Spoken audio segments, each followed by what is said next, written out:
ഇനി ഞാൻ വ്യാജ സർട്ടിഫിക്കറ്റ് ഉപയോഗിച്ച ജോലിക്ക് കയറിയെന്ന് വന്നാൽ എനിക്കിത് കാണിക്കണമല്ലോ. ഏത് അന്വേഷണവും നേരിടാൻ ഞാൻ തയ്യാറാണ്. ഇനി ചാനലിൻ്റെ മുന്നിൽ വന്ന് ഇങ്ങനെ പറയാനുള്ള സർക്കാർ ഉത്തരവ് പോലും എൻ്റെ കയ്യിലുണ്ട്. ശ്രുതി ഇറങ്ങി വരുന്നു. ഞാൻ ശ്രുതിയെ മാറ്റി നിർത്തി. ശ്രുതി മുമ്പ് 2 വിവാഹം കഴിച്ച കാര്യം എനിക്കറിയാം. അപ്പം ഞാൻ ചോദിച്ചു, ഇതേതാ അറിയാം? കിച്ചു എന്തെങ്കിലും ഒരു വിഷയം ഉണ്ടാക്കിയിട്ടുണ്ടെങ്കിൽ അത് കിച്ചുവിൻ്റെ രേഷ്മ പി തങ്കച്ചനോ അല്ലെങ്കിൽ രമ്യയോ അല്ലെങ്കിൽ രേഷ്മ പി തങ്കച്ചൻ്റെ അച്ഛനോ അമ്മയോ പറയാതെ ഞാൻ അറിയില്ല. ഞങ്ങളുടെ അടുത്ത് പറഞ്ഞത്, ആ സമയത്തൊക്കെ പറഞ്ഞത് 1 രൂപ പോലും ഇല്ല, 1 പൈസ പോലും ഞങ്ങളുടെ ഇല്ല എന്ന് പറഞ്ഞാണ് എന്നോടും പൈസ കടം ചോദിച്ചത്. ആരുടെ പേരിലാണ്? സുധിയുടെ പേരിലാണ്. മരണപ്പെട്ടു പോയ കൊല്ലം സുധിയുടെ പേരിലാണ്.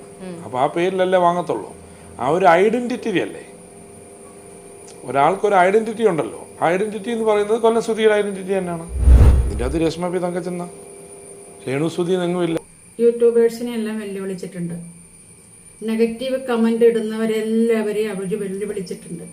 അവർ പറയണത്, നെഗറ്റീവ് കമന്റ് ഇടുന്ന, എന്നെ മോശമായി പറയുന്ന എല്ലാവർക്കും വേണ്ടി അവളുടെ ഗപ്പ്, എന്താണ് അവള് ഗപ്പ് സമർപ്പിക്കുന്നത്ര.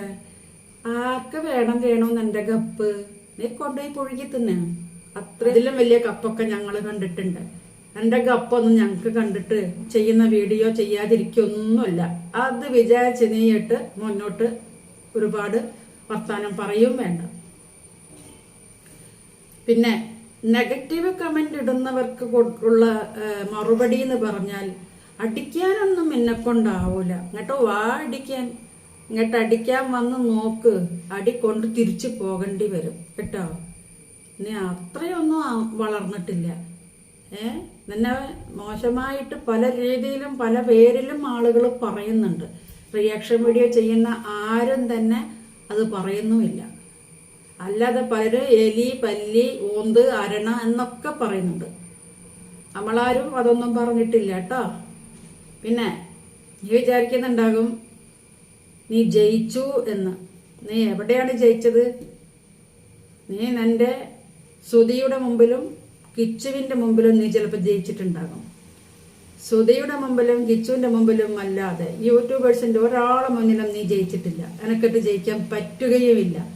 ഉറപ്പാണ്. ആ കാര്യത്തിൽ യാതൊരു സംശയവും വേണ്ട. ഓണം സ്പെഷ്യൽ ആയിട്ട് ആരും വൈശാലിനെ ഇറക്കാറില്ല. അതാദ്യം മനസ്സിലാക്കുക.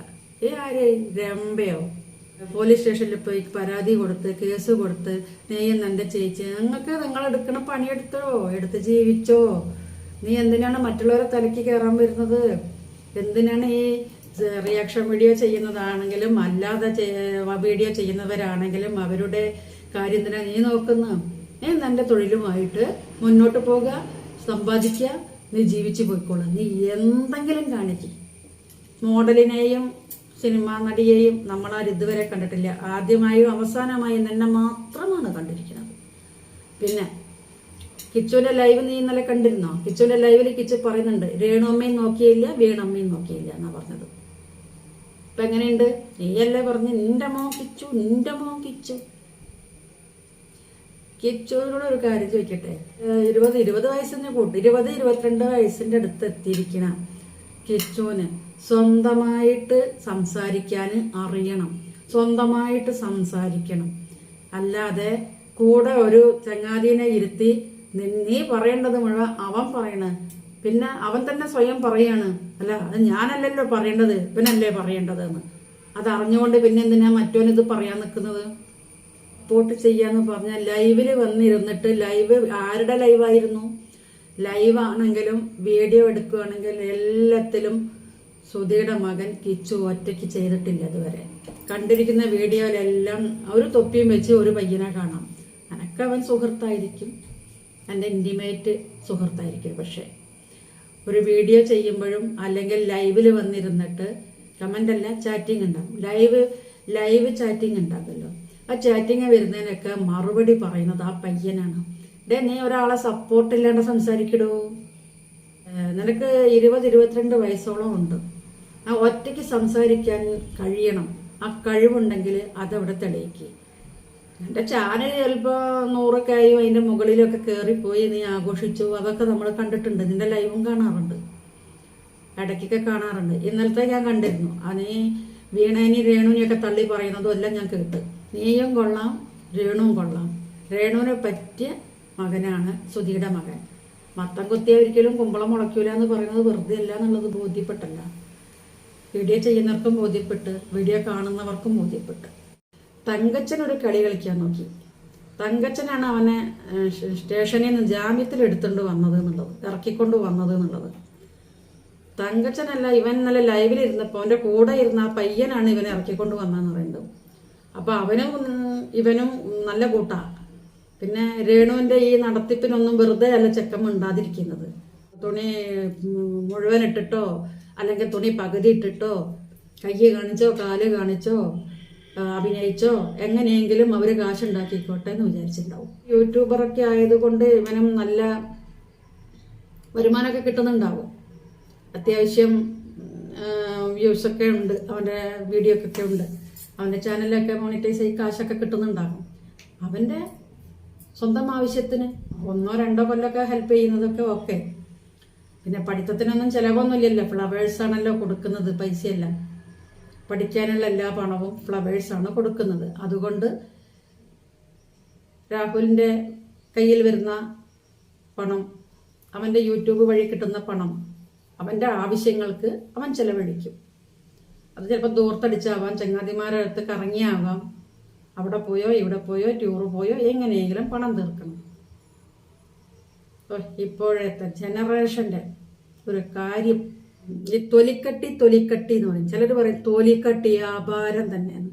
അത് തന്നെയാണ്, തൊലിക്കട്ടി ആഭാരമാണ് എൻ്റെ തൊലിക്കട്ടി. അതൊന്നും ഒരു നിസ്സാര തൊലിക്കട്ടിയൊന്നുമില്ല, കണ്ടാമൃഗത്തിൻ്റെ തൊലിക്കട്ടിയാണ്. ട്രോഫി ഇറങ്ങി വരുമ്പം എന്നെ നെഗറ്റീവ് പറയുന്നവർക്കുള്ള മറുപടിയായിട്ട് എനിക്ക് അടിക്കാനൊന്നും പറ്റൂലല്ലോ, അവർക്ക് ഞാൻ സമർപ്പിക്കുന്നു എൻ്റെ ഈ ട്രോഫിന്ന്. ഇട്ടാൻ വേണ്ടി എടുത്തൊരു ട്രിക്കായിരുന്നു. സുധീൻ്റെ കുറച്ച് ട്രോഫികളൊക്കെ കൂടി എടുത്തിട്ട് ചാക്ക് കെട്ടി കൊണ്ടുവച്ചത്, കട്ടലിൻ്റെ ചൂടേക്ക് തള്ളിയിട്ടത്. അത് രംഗത്തേക്ക് കൊണ്ടുവന്നത് രേണുവിനെ വിളിച്ച് പറഞ്ഞ് വരുന്നുണ്ടെന്ന് പറയുകയും ചെയ്തിട്ടുണ്ട്. രേണു അറിയാതെ ഒന്നുമല്ല രാഹുൽ അന്ന് വീട്ടിൽ പോയത്.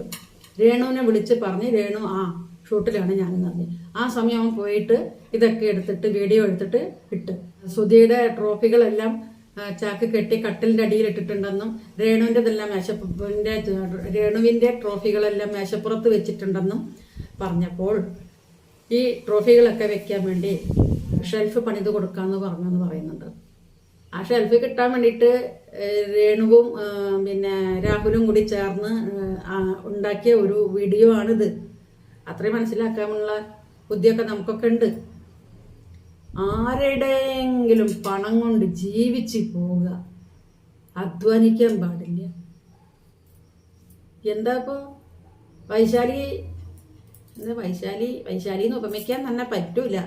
ആ വൈശാലിയായിട്ട് അഭിനയിച്ച ആ നടിക്ക് മോശമാണ് തന്നെ വൈശാലി എന്നൊക്കെ നമ്മളിവിടെ അങ്ങോട്ട് ഉപമിച്ച് പറഞ്ഞു കഴിഞ്ഞാൽ അതിൻ്റെ 7 അയലത്ത് നീ വരൂല. കാക്ക കുളിച്ചാൽ കൊക്കാവൂലല്ലോ, ഒരിക്കലും ആവൂല.